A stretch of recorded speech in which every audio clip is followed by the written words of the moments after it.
Good evening, everyone. For me today, we're going to say there's nothing better than a good theory.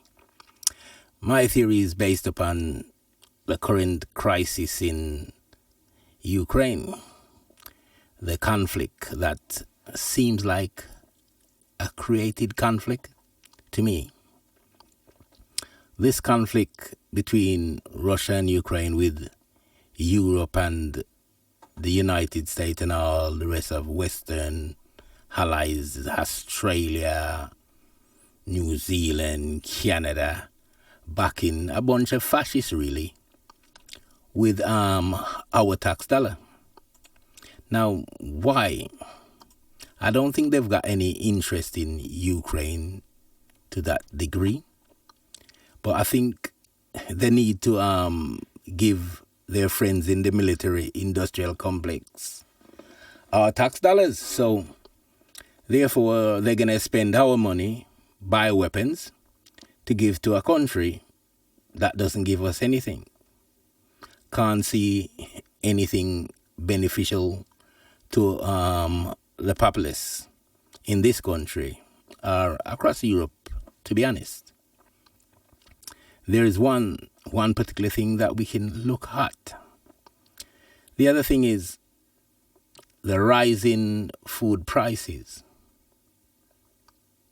Food prices have gone up, doubled in some cases. Whether it's oil, anything, it's just rising, endless rise. Once again, money's been paid from our pocket. I mean, the working people are really struggling trying to eat, just basically to eat food, not even to pay the bills yet, you know what I mean? So, once again, where is this money going? Who has it? You know what I mean? Is it the people who own the banks? Is it the multinational corporations? They need to come forward because we need our money, because you're basically robbing us blind and smiling while the people are starving. Now, this is immoral and amoral on any level. And I think the people should make their voice heard with serious protests against the blatant abuse of power by our political leaders and their masters. And I think the population should rise up and let their voice be heard. You know what I mean? Loud and clear that this cannot continue. You look at gas prices. Once again, you think, well, why has gas prices gone up? Europe should have gas galore. You've got the pipeline that went through Russia, Ukraine. That's there. And then you have Nord Stream 2, which is finished. But America decided a long time ago that Russia would have too much power over Europe energy supply. But what America really wants to do is save the banks, who has invested trillions in shale gas. Now, shale gas is of no damn value unless gas prices are extremely high. So now this is how America decide they're going to get gas to Europe. The most flagrant waste, the stupidest idea you could ever hear. They're going to liquefy the gas. Then they're going to put it in some tankers, in some ships. Then sail it all across the Atlantic to Europe. And then they will regasify the thing. Now, what kind of foolishness is that when you've got Nord Stream 2? These are the questions one has to ask themselves. Who is benefiting? Why the need for this shale gas? It's rubbish. It's not needed when there's a pipeline from Russia and the gas from Russia is miles cheaper. That's the truth. Another thing, petrol prices. One has to remember, per barrel, say, and in the late 90s and early 2000s, the price per barrel was higher than now. But the cost at the pump was still about £1.40 per litre. Maybe even less, 1.29. So that was there. So what has changed? Now, as you can see, the price is even less. But what we pay at the pump is more or less doubled. Who is ripping us off? We need to ask these questions because our kids are starving. They can't even do anything. The health service is falling apart, especially in this country.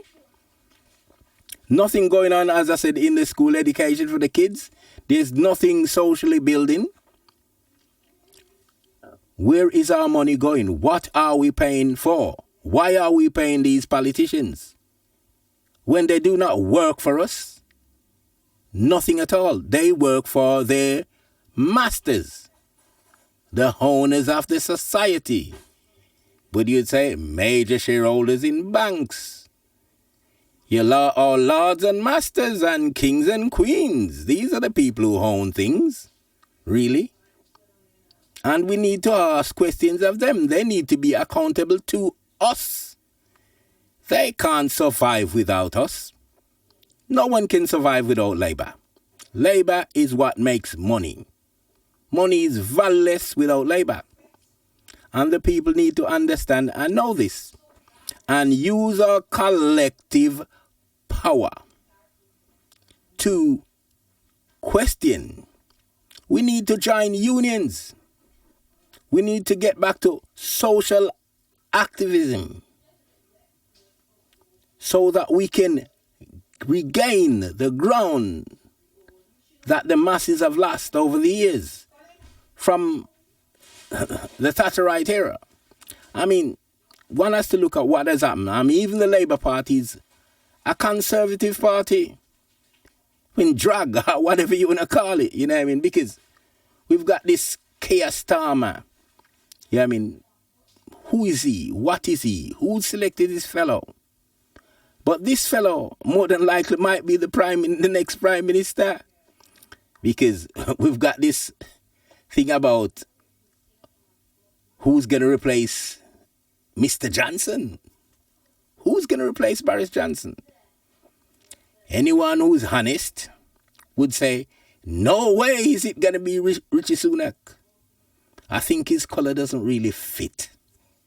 Now, yeah, you know, and one has to be really honest. You know what I mean? Especially in the Conservative Party or in the membership of the great Conservative Party. Because, as I said, what are the Conservatives conserving?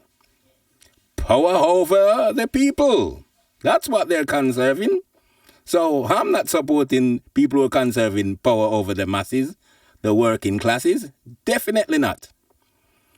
You see, I'm one of the men who has great heroes. One of my heroes is a man called Arthur Scargill. I'd say the great, legendary Arthur Scargill. This is what you call a great man. Then you've got a man called Dennis Kinnock. These are people. Neil Kinnock, so. Michael Foot. Anthony Wedgwood Benn. These are people who had real values. And this is what we need to get back to. Working class heroes, working class people standing up for what's right, just and fair.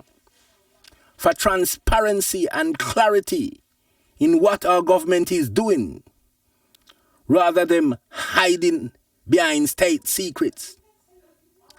We need a open, transparent society where people can grow